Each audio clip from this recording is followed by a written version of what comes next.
Prontinho, pode começar. Tudo bem, boa noite a todos. Né? Vamos começar aí mais uma aula de projeto experimental, né?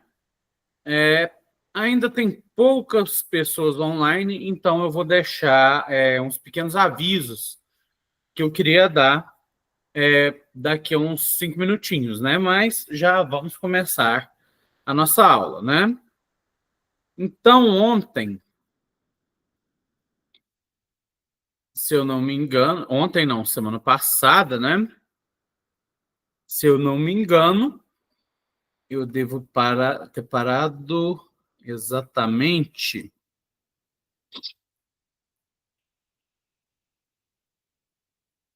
aqui, né? Vocês devem estar conseguindo ver minha tela agora, né? Consigo Então, ver sua tela, professor. ok. Então, vamos continuar a partir daqui, né?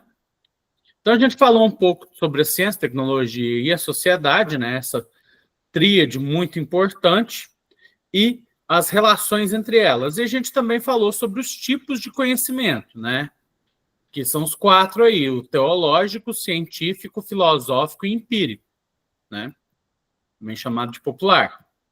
Então, agora a gente vai falar um pouquinho mais sobre pesquisa científica em si, como a forma de você construir o saber, construir conhecimento.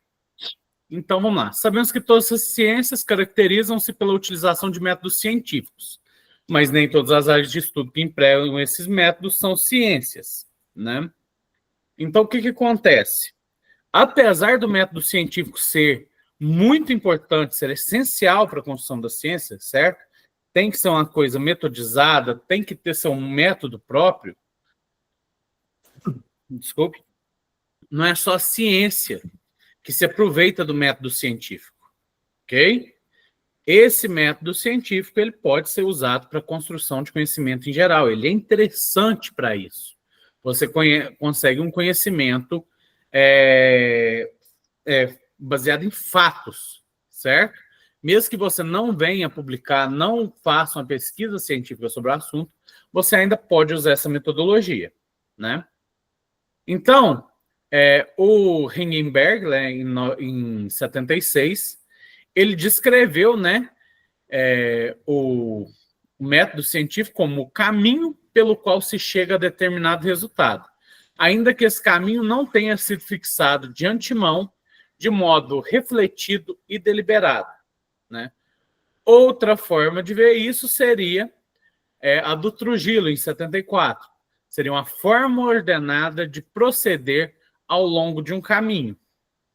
E ainda tem o Jolivet, que em 79 descreveu o método científico como ordem que se deve impor aos diferentes processos necessários para atingir um fim dado, certo?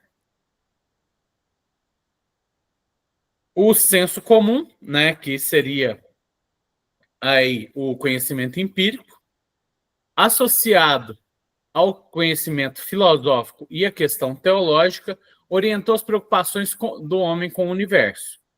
Somente no século XVI que se iniciou uma linha de pensamento que se propunha a encontrar, né,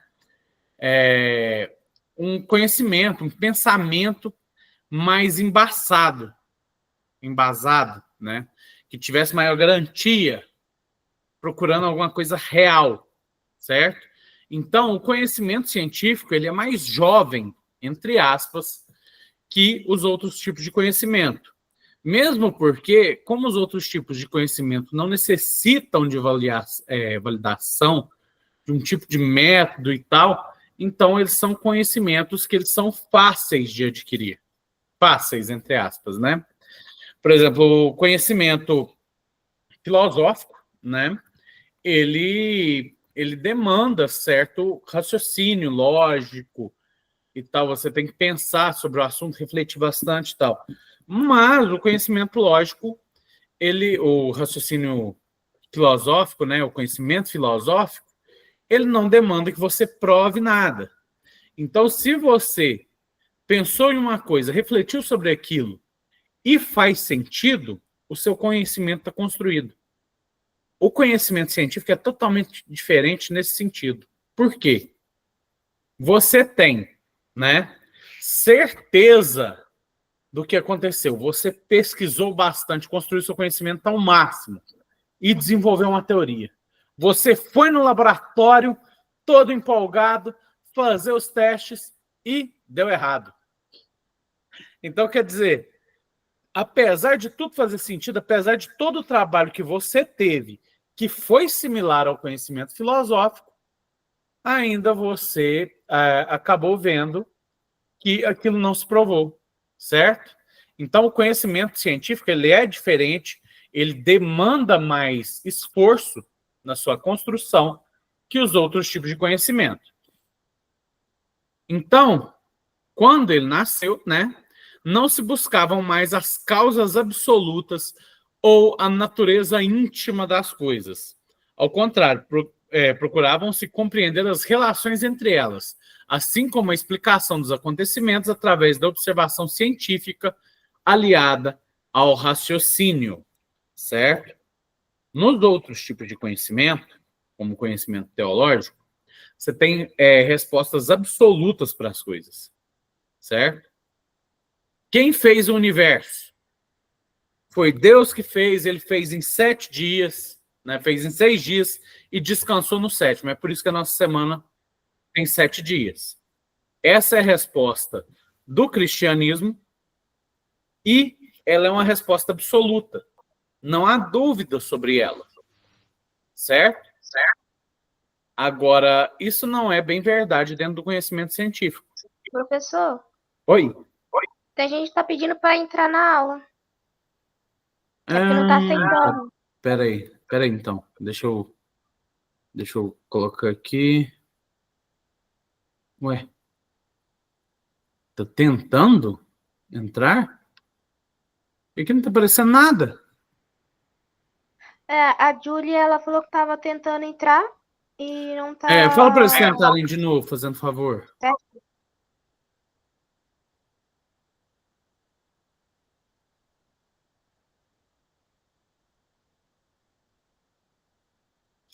Professor, são os alunos que não estão conseguindo entrar? Sim, tá falando que não. Mas engraçado é que para mim também não está aparecendo nada para aceitar. Agora apareceu a Dúlia direto aqui, né? Isso. Mas também não apareceu para mim aprovar. Quem? É você, Alessandra, que está falando com eles? Eu tô tentando ver se os meninos tá conseguindo entrar. Só que só a Júlia que respondeu. Aí agora ela conseguiu entrar. Ah, tá. Se mais algum não conseguir, pede para desligar a internet, ligar novamente, tá? Tá bom. Qualquer coisa você fala aqui comigo também, tá? Eu entro de novo, tento mexer nisso aí. Mas é porque realmente não apareceu para mim, mas que bom que deu certo agora, né? Então, vamos lá, vamos continuar um pouquinho. Boa noite. Boa noite, Dúlia. Joia? Ficou pedindo autorização até cair. Aqui, até conseguir Não, mas de novo. é engraçado, quando eu fui entrar no link também, aconteceu uma coisa parecida. Não chegou lá na Politécnica, mas não queria entrar.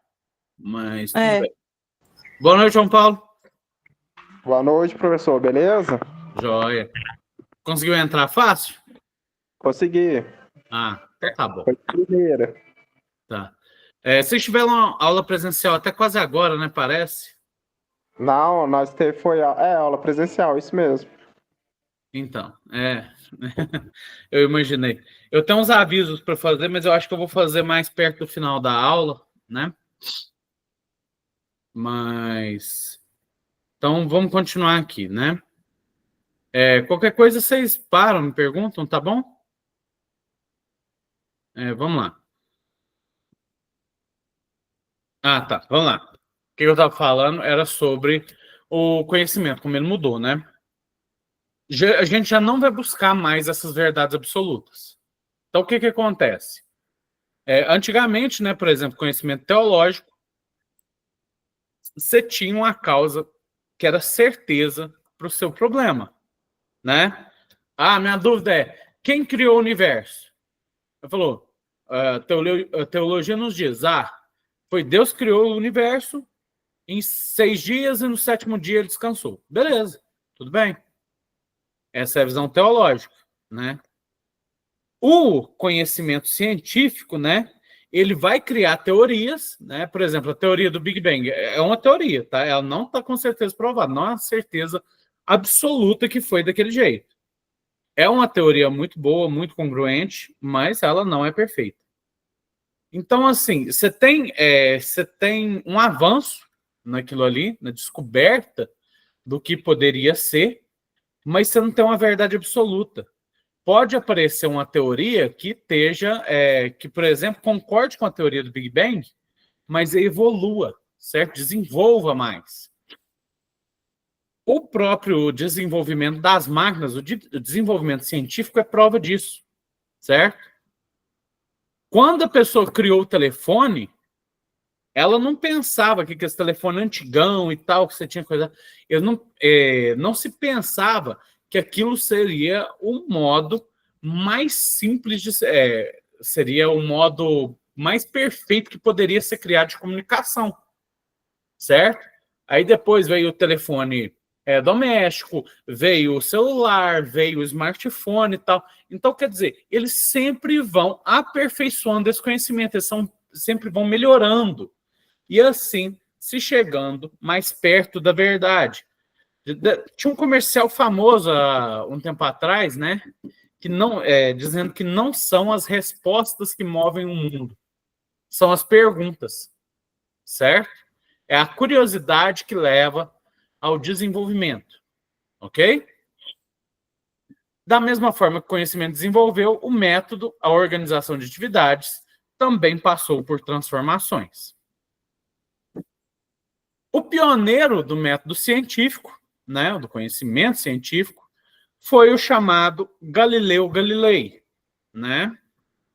Ele é um cientista bem famoso, ok? E ele foi morto por um motivo, assim, até engraçado, mas triste, que ele teve a audácia de dizer que a Terra girava em torno do Sol, né? Que é um absurdo. O cara dizer que a Terra girava em torno do Sol. Por quê? O que dominava na época, né, era os outros tipos de conhecimento. Conhecimento empírico, conhecimento teológico. E o que acontece? Segundo a Bíblia cristã, né, o ser humano, nós deveríamos ser o centro do universo. Nós somos a mais perfeita criação de Deus, segundo a Bíblia. Certo? Então, o universo deveria girar ao nosso redor. Mas se ele gira ao redor do Sol, pode significar que nós não somos tão importantes assim. Estão vendo qual é o problema? Então, o Galileu Galilei, ele foi importante, né? Ele, aí, na criação e na melhora do método científico, né? E no conhecimento científico também. Então, para o Galileu, as ciências não têm como foco principal de preocupações a qualidade, mas as relações quantitativas. Alguém aí sabe me dizer qual a diferença de um dado quantitativo e um dado qualitativo? Quem souber pode falar, não precisa clicar naquele negocinho de levantar a mão, não.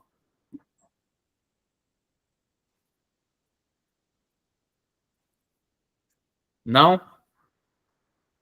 Então, dados quantitativos são basicamente números, são quantidade. Então, por exemplo, eu tenho 16 ovos. Está fazendo nesse momento 27 graus. Então, são números, ok? E o que são dados qualitativos? Qualitativos vêm de qualidade, né? Que dão uma diferença. Sei lá, a capa do meu celular é preta. É uma qualidade. Não tem como expressar isso em número. vamos lá, meu lápis é vermelho, ok?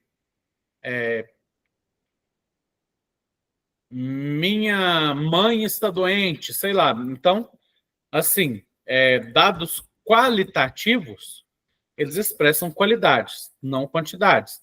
E a ciência, segundo Galileu Galilei, ela tem que ser expressa em números, em quantidades, ela tem que ter esse foco e não ter um foco qualitativo. Seu método pode ser descrito como indução experimental. Daqui a pouco a gente vai falar sobre cada um dos tipos de métodos científicos, né? Inclusive essa indução experimental, chegando-se a uma lei geral através da observação de certos números de casos particulares. Os principais passos de seu método podem ser assim expostos. Então, como é que ele investigava a ciência? Primeiro, ele vai observar um fenômeno, certo? Ele vai observar um problema, ele vai observar alguma coisa que ele quer investigar, certo? Fez essa observação, ele vai partir para a análise dos elementos constitutivos destes fenômenos, com a finalidade de estabelecer relações quantitativas entre eles. Então, ele vai olhar de forma quantitativa o que aconteceu, o que levou a esse fenômeno acontecer, certo? Então, ele vai criar ali um certo número de hipóteses, um certo número de... Como é que se pode dizer?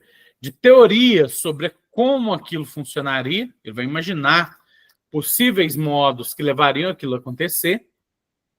E, no quarto, ele vai aqui verificar essas hipóteses por intermédios de experiências.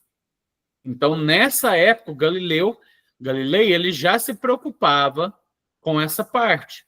Tudo tem que ser experimentado, tudo tem que ser provado. No 5, vai ter a generalização do resultado das experiências para casos similares. Obviamente, não dá para fazer experiência com todos os indivíduos. Vamos supor que eu estou investigando uma doença que ocorre em cachorros, tá? Eu tenho como testar todos os cachorros do mundo para saber se aquela doença se aplica entre eles? Não. Obviamente que não. Mas o que eu posso fazer? Eu posso pegar certo número de cachorros aleatórios, certo? Que façam parte da minha teoria, e testar eles. E com o resultado desses cachorros que eu peguei, eu expando o meu resultado para todos os cachorros. Certo? Então, com os resultados que eu tive, eu vou expandir isso de forma geral. E o número 6, confirmação das hipóteses, obtendo-se a partir delas leis gerais. Como eu falei, confirmou a hipótese, eu vou criar uma lei geral, ou seja, eu vou estender esse resultado para todos. Esse aí era o método de Galileu. Outro, também foi muito importante, nessa época foi o Francis Bacon. Não é Francis Bacon, ele não foi o criador do bacon. Apesar que seria muito interessante se fosse, né? Mas o Francis Bacon, né? Ele parte da suposição que o conhecimento científico é a única forma de chegar à verdade dos fatos.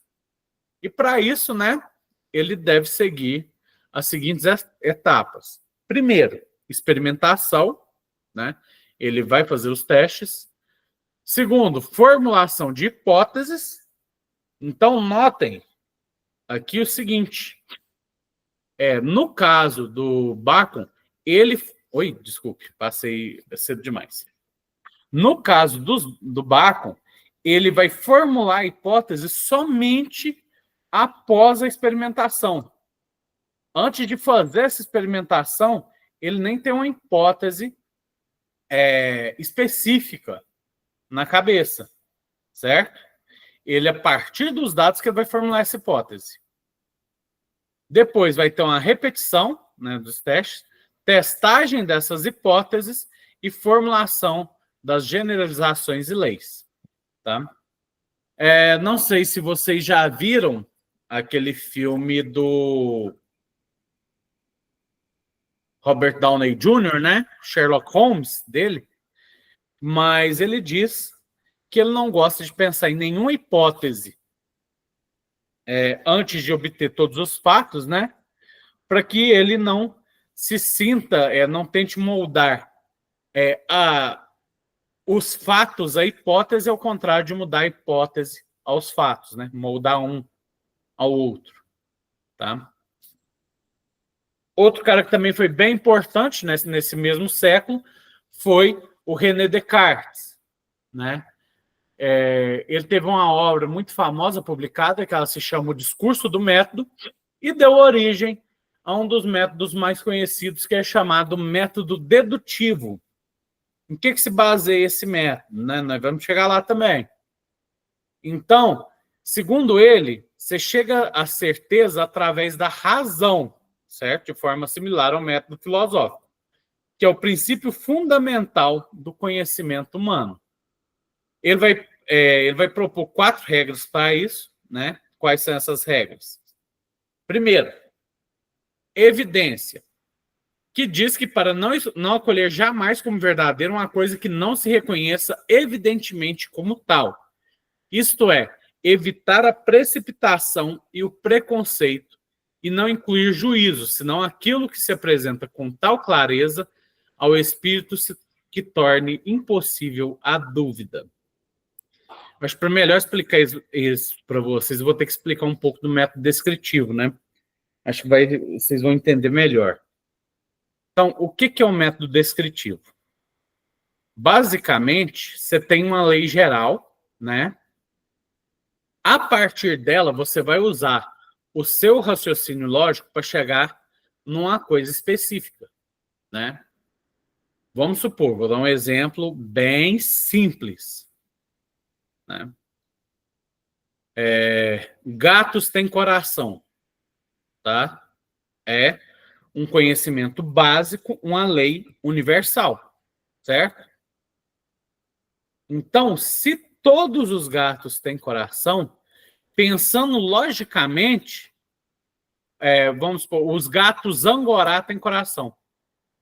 Então, eu parti de uma lei geral, que já estava pré-estabelecida, para chegar numa lei específica. Isso é o método descritivo, né? Dedutivo. Então, o René Descartes ele dizia isso. Então, a evidência, o que ele quer dizer com isso? Eu não posso partir de uma lei que não seja 100% confiável, ok? Então, para mim, usar esse método, eu tenho que ter leis que são absolutas, ok? Então, vamos lá. Primeiro passo, evidência, né?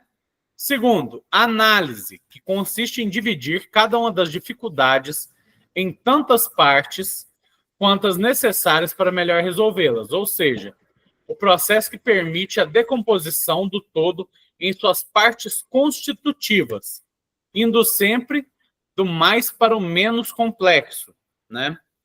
Quando eu estou trabalhando com muitas incógnitas ao mesmo tempo, certo? Vamos imaginar até um caso de uma reação química num ambiente complexo, com diversas amostras separadas e tal. Então, o que acontece? É um ambiente muito complexo aquilo ali. Eu tenho muito problema para resolver, muitas interações entre si. Então, eu vou dividir isso em partes menores. Dessa forma, eu posso avaliar elas mais fácil. Então, depois dessa análise, a gente chega à síntese. O que é a síntese? Ele vai pegar essas partes menores, no qual eu dividi tudo, e vai reunir novamente, depois de ter analisado cada uma separado, né? Então, é o processo que leva à reconstituição do todo, previamente decomposto pela análise, consistindo em conduzir ordenadamente os pensamentos, propiciando com os objetos mais simples e mais fáceis de conhecer, para subir em seguida, pouco a pouco, até o conhecimento dos objetos que não se dispunham de forma natural em sequências de complexidade crescente. Então, é isso que ele vai fazer. E, por último, ali, a gente vai ter a enumeração, que vai consistir em realizar enumerações tão cuidadosas e revisões tão gerais que se possa ter certeza de nada haver omitido. Então, basicamente, você vai checar ali se você não cometeu nenhum erro, né, de raciocínio ou erro lógico enquanto você fazia essa análise. Tudo bem? Após alguns anos, outras ideias foram sendo adaptadas aos métodos existentes, fazendo com que surgissem também outros métodos, né? O método científico é a teoria da investigação e que esta alcança seus objetivos de forma científica quando cumpre ou se propõe a cumprir as seguintes etapas. Quais seriam elas? Primeira, descobrimento do problema, né? Então, o problema ou lacuna, né? Então, o que acontece? Eu tenho o conjunto do meu universo, eu descobri ali um problema que eu quero resolver ou uma lacuna nos conhecimentos, ou seja, algo que ninguém investigou até agora, certo? Então, você vai descobrir isso, né? Se o problema não estiver enunciado com clareza, passa-se a etapa seguinte. Se estiver, passa-se a subsequente, né? Ou seja, se ele não estiver bem explicado, eu vou explicar ele, tudo bem? Ou vou tentar explicar ele, criar um método científico para explicar, certo?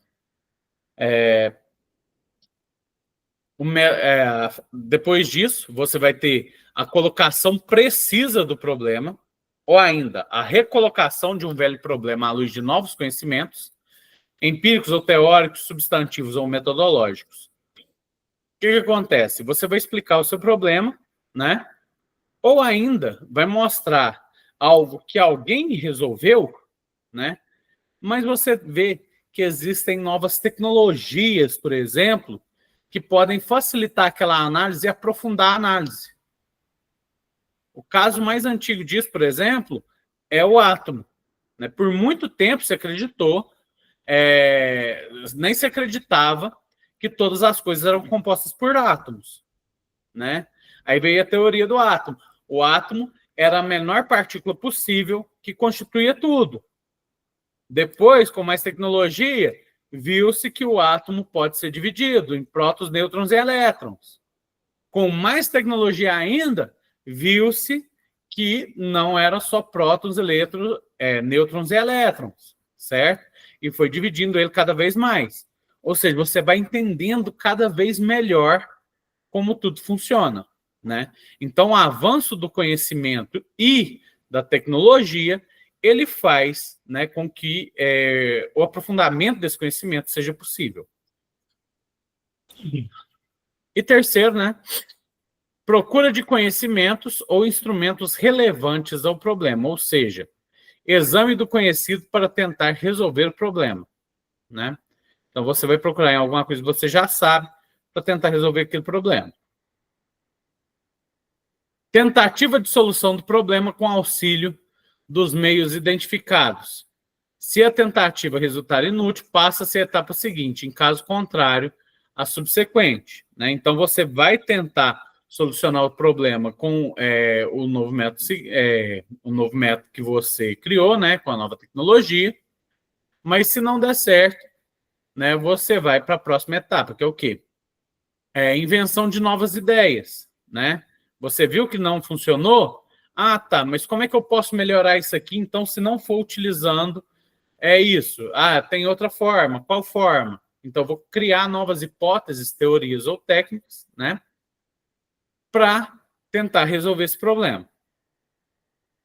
Obtendo uma solução, né, se eu conseguir uma solução exata ou aproximada do problema, né, eu chego ali a ter uma melhora na minha tecnologia, ter um avanço, e, ao fim, eu vou ter uma investigação das consequências dessa solução objetiva, né?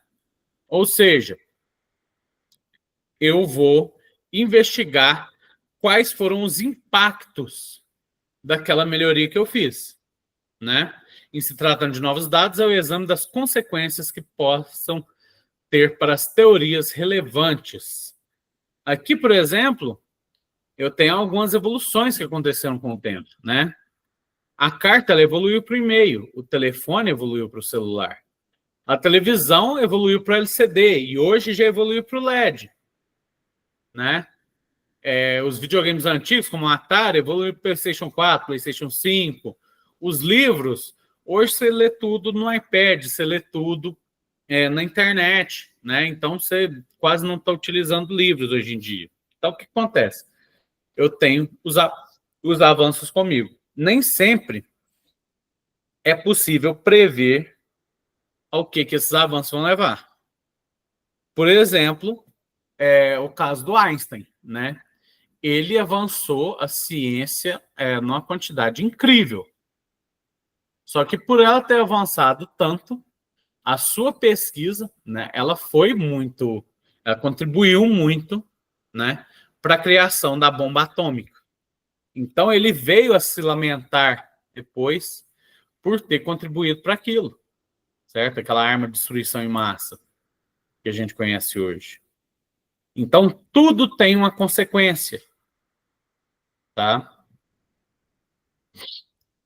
Então, vamos lá.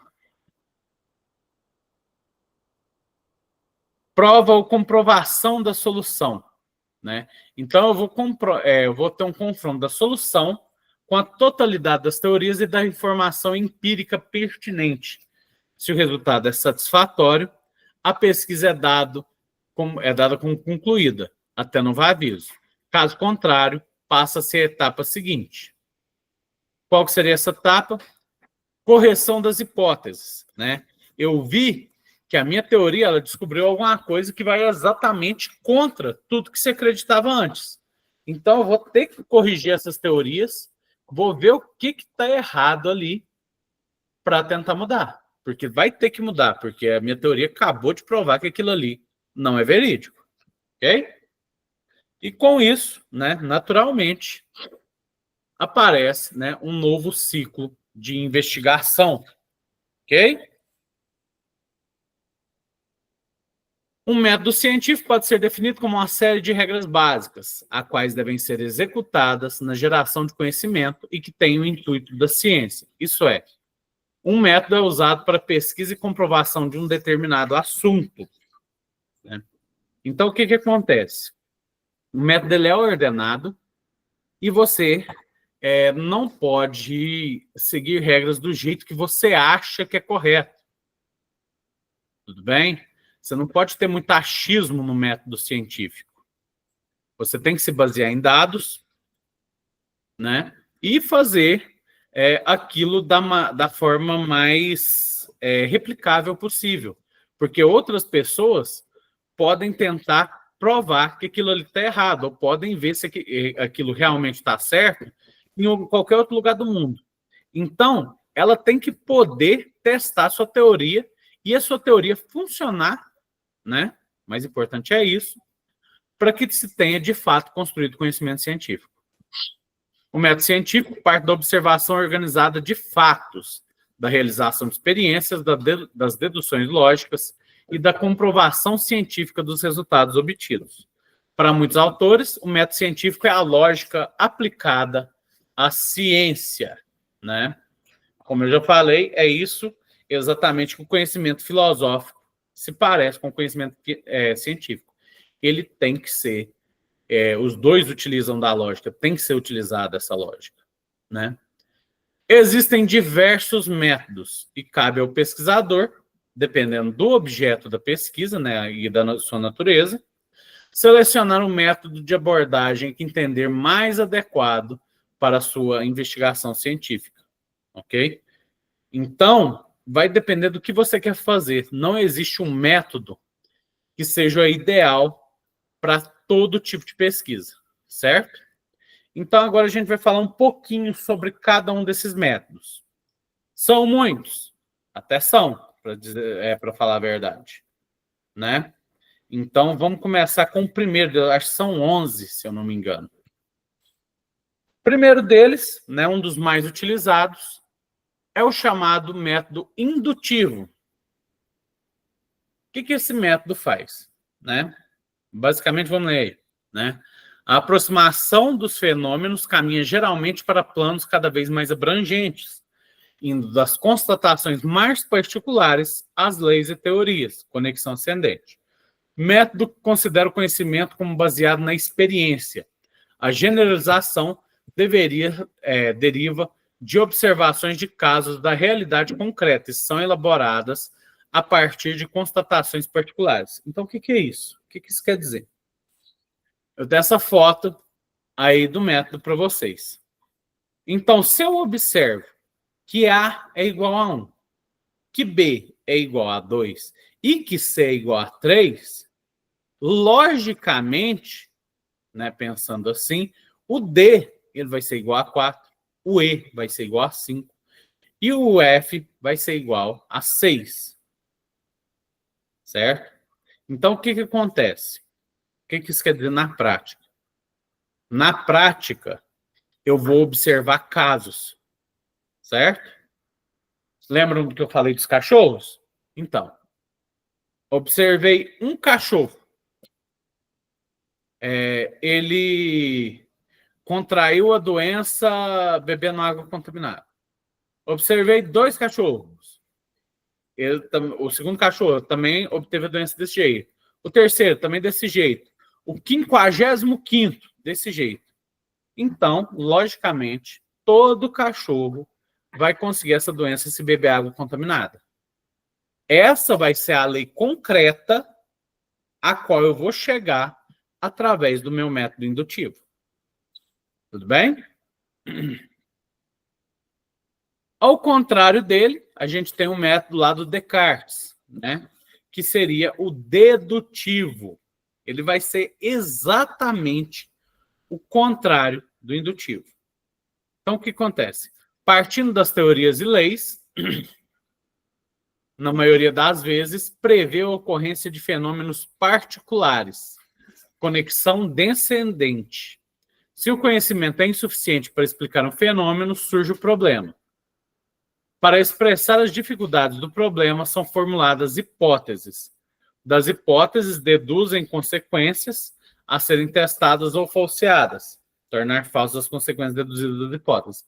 Enquanto o método dedutivo procura confirmar a hipótese, o hipotético dedutivo procura leis, evidências empíricas para derrubá-las, né? O hipotético dedutivo a gente vai falar daqui a pouco, né? Mas o que acontece? Eu vou ter a lei geral, como eu expliquei para você, vou ter a lei geral. Todo corvo é preto, certo? Essa é a minha lei geral. Então, eu vou chegar à minha lei particular, o corvo que está urrando, por exemplo, na minha horta, ele também é preto, certo? Mesmo eu não tendo visto ele. Então, eu vou ter uma lei geral e, através dela, eu vou chegar numa particular, certo? Todo cachorro tem coração, né? Meu cachorro é um poodle. Poodle são cachorros.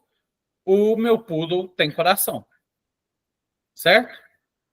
Parece uma coisa meio, como eu vou dizer, idiota, que não constrói muito bem conhecimentos novos, né? Mas é um método científico interessante, que parte de leis interessantes, né?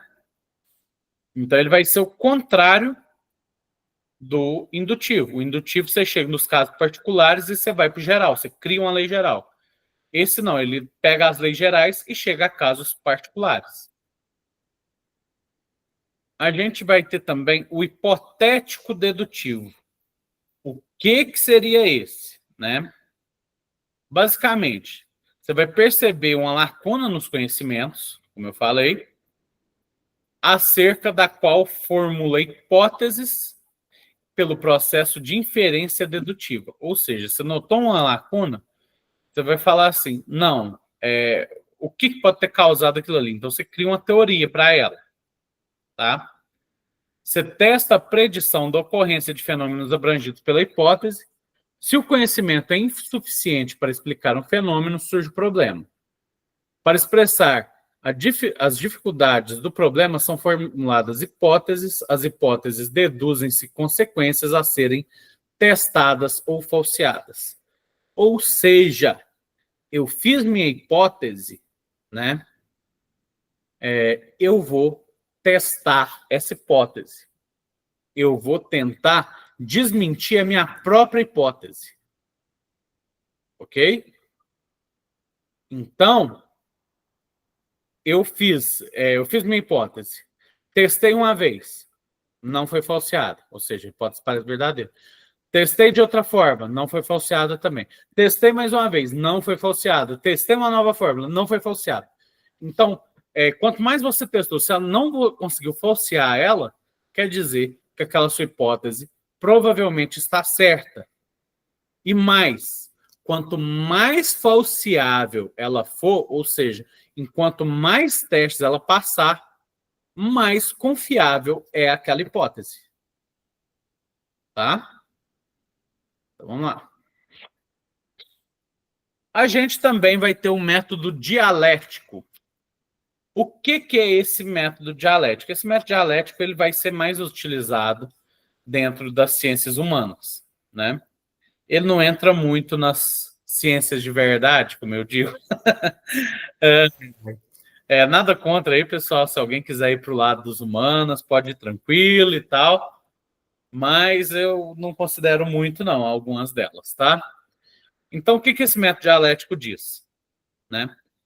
Esse método dialético, ele fala que ele penetra o mundo dos fenômenos através de sua ação recíproca, da contradição inerente ao fenômeno e da mudança da dialética que ocorre na natureza e na sociedade. Empregado em pesquisa qualitativa, né? Ou seja, é só de características, não leva números em consideração, né? Então, assim, se o conhecimento científico é como Galileu Galilei disse, que é uma coisa que se preocupa com quantidades, né? Então, esse método dialético aí, ele não estaria ali no conhecimento científico, né? Mas vamos continuar. Considera que os fatos não podem ser considerados fora de um contexto social. As contradições que transcendem, dando origem às novas contradições que requerem soluções. Então, o que acontece, gente? Quando um fenômeno ocorre, basicamente, você tem que levar em conta tudo que está acontecendo ao redor dele.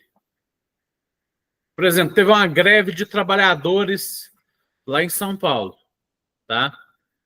Então, e essa greve foi em razão do salário baixo. Aí você fala, não, como regra geral, salário baixo sempre causa greve. Não é bem assim, tá? Existe todo um contexto ali que fez aquela greve acontecer. Talvez não seja só um salário baixo. Talvez as condições de trabalho ali naquela empresa sejam ruins. Talvez as condições de moradia ali que eles têm acesso sejam muito baixas. Eles são tratados muito mal, não conseguem subir de emprego. Então assim, você não pode considerar só um fator num fato, né? Só uma coisa que aconteceu. Você tem que considerar todo o contexto que estava acontecendo ali. Isso aí seria o método dialético. Então, basicamente, eu estou falando que você tem que avaliar tudo que está ao redor daquele fato, daquela ocorrência. Método histórico aí, né? Vocês, eu acho que já imaginam onde que ele é mais usado, né? Em quem estuda história, obviamente, e consiste em investigar acontecimentos, processos e instituições do passado para verificar a sua influência na sociedade de hoje, para melhor compreender o papel que atualmente desempenham na sociedade, remonta aos períodos de sua formação e de suas modificações. Ou seja, eu vou olhar para o passado, mas eu não vou olhar para o passado à toa. Eu vou olhar para o passado justamente porque o passado ajuda a me contar coisas que podem acontecer hoje em dia, certo? Pode me ajudar a entender contextos que podem acontecer. Tudo bem? Então, você tira lições importantes aí. Você pode tomar, por exemplo, o estudo de alguma das guerras mundiais. Não, essa guerra aqui começou por esse motivo, ou por esse outro e tal. Então, esses países estavam se sentindo muito pressionados e aconteceu uma guerra. Então, quer dizer, você pode aprender que talvez não seja bom você tomar certas ações, senão pode acontecer outra guerra, caso você seja um presidente. Então, o método histórico, né, ele busca conhecimento através dessas instituições e acontecimentos do passado, mas é justamente para a gente entender o que pode acontecer no presente ou no futuro, tá? Método comparativo, esse aqui eu acho que é o mais intuitivo de todos, né? É utilizado para comparações de grupos no presente, no passado ou entre os atuais e os do passado, quando entre sociedades de iguais ou diferentes estágios de desenvolvimento, né? Então, o método comparativo é você comparar duas coisas, certo? Mesmo que seja do passado, do presente, sejam coisas parecidas ou não, né? Então, você usa um método comparativo. Eu vou comparar a perseguição. Eu vou comparar a perseguição aos judeus, né, que aconteceu no passado, com a que está ocorrendo hoje, por exemplo. Então, eu uso aquilo ali de base. Ok? Temos o método monográfico, né, que também é chamado de estudo de caso. Estudo de caso é uma coisa bem comum, né? Inclusive, o meu trabalho, meu TCC, ele foi um estudo de caso. Então, no que ele consiste? Você vai investigar determinados indivíduos, profissões, instituições, condições, grupos ou comunidade. Para quê? Para obter generalizações. Certo? Então, o que acontece? Você tem alguma coisa ali que ela é bem diferente do normal. Certo? Você tem uma exceção ali. Eu vi um fenômeno ali que tem uma criança de 8 anos de idade que consegue fazer supino na academia com 40 quilos de cada lado. Aquilo ali, com certeza, não é um caso comum, né? Então, você vai investigar o que levou essa criança a conseguir fazer isso. Ela tem alguma facilidade, por exemplo, metabólica, genética, ela treina desde muito cedo, que é muito mais cedo que é aconselhável, o que está acontecendo ali? Então, isso seria um estudo de caso. Temos também um método estatístico, né? O que é esse método estatístico? Eu vou reduzir fenômenos, sejam eles sociológicos, políticos, econômicos, entre outros, né? E eu vou reduzir eles a termos quantitativos. O que eu quero dizer com isso? Muita coisa ela pode ser transformada em números. Por exemplo, eu dei o caso ali, minha mãe está com febre. Tudo bem, você quer transformar isso em um dado quantitativo? Vou lá e meço a temperatura dela. Minha mãe está com 39 graus de febre. Já é um dado quantitativo. Certo? Um exemplo de dado qualitativo também está transformar um dado qualitativo em quantitativo. A maior parte das pessoas nesta cidade vota no atual prefeito. Isso é um dado qualitativo, né? Estou falando, a maior parte das pessoas vota no tal prefeito. Qualitativo, não envolve números. O que eu vou colocar em números é 67% das pessoas nessa cidade votam no atual prefeito. Então, eu vou fazer essas análises do ponto de vista numérico. Tentar transformar no ponto de vista mais numérico possível. Outro exemplo. Eu quero ver a satisfação de um usuário de um programa, certo? Aí eu coloco essa satisfação em insatisfeito ou satisfeito, é um método qualitativo, né? Eu vou ter dados qualitativos. Mas e se eu coloco de 1 a 5, sendo 1 muito insatisfeito. E 5, muito satisfeito. Como você se sente em relação ao nosso programa? Ele vai colocar lá. Ah, eu me sinto satisfeito. Então, 4. Certo? Então, eu transformei um método qualitativo em quantitativo e, através dessa transformação, eu posso analisar aquele dado e entender melhor o meu fenômeno, né? A manipulação estatística permite comprovar as relações dos fenômenos entre si, a natureza dos fenômenos entre si, e obter generalizações sobre sua natureza, ocorrência ou significado. Método tipológico. Esse aqui, talvez ele não seja tão simples, né? Ele é parecido com o método comparativo, certo? Você comparar duas coisas, só que eu vou montar, né, o meu esquema ideal. Qual que seria o meu ideal daquilo ali, certo? Então, vou montar um modelo e vou comparar o que eu observei na realidade com aquele modelo. Por isso que ele é parecido com o comparativo. Só que eu não vou comparar duas coisas reais. Eu vou comparar uma coisa com o que eu acho que é o ideal daquela coisa. Certo? Esse vai ser um método tipológico. Acabando. Método funcionalista, né? Esse método aqui, ele é mais uma interpretação, né? Um método de interpretação do que de investigação, né? Estuda a sociedade do ponto de vista da função de suas unidades. Isso é, como um sistema organizado de atividades. Basicamente, é como se cada parte fosse órgãos do corpo humano, né? Então, qual que é a função dos rins? A função dos rins é filtrar o sangue. Qual que é a função do coração? É bombear o sangue. Então, tudo que está ali na sociedade vai ter sua função para a sociedade. O que eu sou para a sociedade? Eu sou professor, né? Então, minha função, disseminar o conhecimento. O que ele é? Ele é motorista de ônibus. Qual que é a função dele? Transportar pessoas, né? Então, ele observa a sociedade, né, de um modo puramente funcionalista. Qual que é a sua função dentro dela?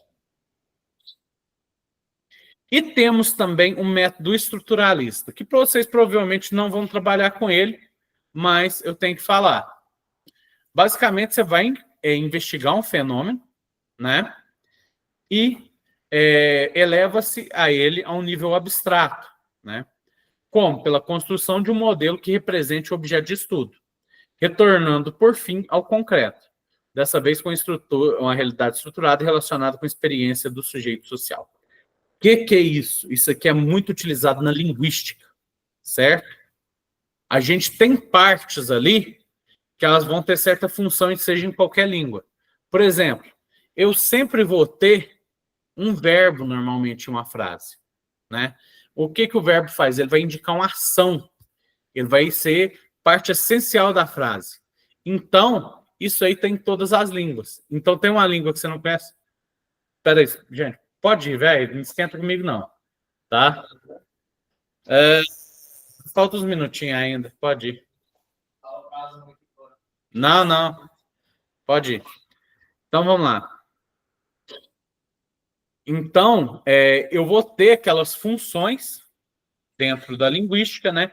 Isso me ajuda, por exemplo, quando eu achei uma caverna com a linguagem escrita, da qual não se tem noção nenhuma do significado dela. Vocês já pensaram nisso? Pessoal que achou escritos lá no Egito, da qual as civilizações já morreram há muito tempo e não tem nada parecido com aquilo. Como é que eles vão saber o que aquilo está dizendo? Né? Então, você usa contexto, você tenta usar qualquer fotografia que tenha, certo? E, com isso, você pode se descobrir do que aquilo está falando. E, principalmente, você vai utilizar qual que é a função de cada coisa. Ok? É um método, assim, complexo, né? Mas ele é mais utilizado na linguística. Tudo bem? Alguma dúvida nos métodos, gente?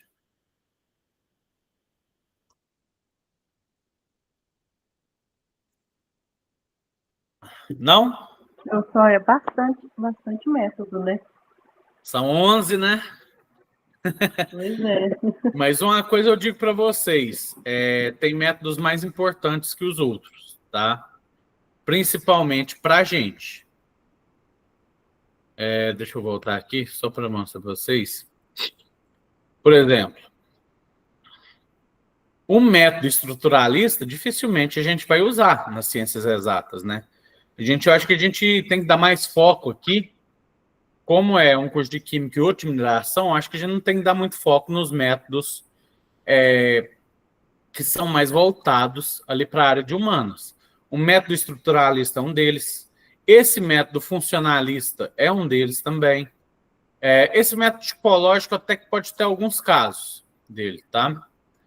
Então, esse método histórico aqui até que pode ter um pouquinho, mas, por exemplo, método dialético também não é um método tão importante para a gente. Eu mesmo digo. Ele não é tão necessário, tá? Então vai ser filtrado alguns, então. Alguns são mais importantes que outros, né? Mas é por aí. Então, o que acontece, né? Entrou pouca gente, infelizmente, menos do que eu esperava. E qual que é o problema disso? O problema disso é que eu queria fazer alguns anúncios. Primeiro, a partir de hoje será feita chamada, né? Eu já vou fazer essa chamada agora, tá? Então, não dá para deixar de ver a aula na hora. Tudo bem? Foi conversado, eu conversei isso com a Ana e tal. Eu vou fazer um diário normal e vou fazer chamada nas aulas online. Segunda coisa, eu falei com ela, e as avaliações, como é que elas funcionarão? Funcionarão como uma aula presencial. Tudo bem? Então, tanto a prova 1 quanto a prova 2 vão ser realizadas lá na Politécnica. Vocês irão para lá e a prova será aplicada lá. Fora isso, só as aulas que a gente for fazer experiência no laboratório, né? Já falei com vocês a necessidade de comprar necessidades vestuárias que vocês vão ter que ter, né? Que tem que usar calçado fechado e tal. E, por fim, e não menos importante, né? O trabalho. Vai ter um trabalho, eu vou falar sobre ele mais à frente, né? Vai ser um trabalho em equipe e ele vai poder ser apresentado online, ok? Então, eu vou organizar os grupos, aí vocês colocam a apresentação da forma que eu coloquei aqui, ou me mandam ela e eu coloco, e vocês vão falando em cima, tá bom? Então, vamos fazer chamada aí, para não ter problema. Ô, Mário, boa noite, bom? Boa noite. O jaleco lá vai ser na semana que vem? Não é para semana que vem, não. É quando a gente for precisar. Eu imagino que vai ser no começo de... Eu vou tentar segurar para o começo de abril, tá? Ah, não, beleza. Eu sei que muita gente talvez está apertada de dinheiro, tá? Então até lá dá tempo. Tranquilo. Beleza? Então vamos lá, vamos fazer a chamada. Alessandra. Vamos começar pela química, né? Essa Alessandra Souza aí é você, né? Imagina. Sim. Isso. Alessandra Dúlia, também é você, né, Dúlia? Sou eu, Júlia. Isso. Fala, gata. Tem George. Não está aqui. Ítalo não está. João Paulo. Aqui, hein? Presente. Isso. Aí tem a Caroline, o Kevin e o Wesley. E, além disso, tem mais um? Peraí. Não, só esses. Então, chamada feita de química. A de mineração. É de mineração, vou falar só o que tá aí, né? Eu sei. É. É o Francisco, né, Francisco? Pois é, estamos aí. Todo mundo levou presença naquela primeira aula, inclusive, tá, gente? Então tá bom. Porque ainda não tá fazendo chamada, tá?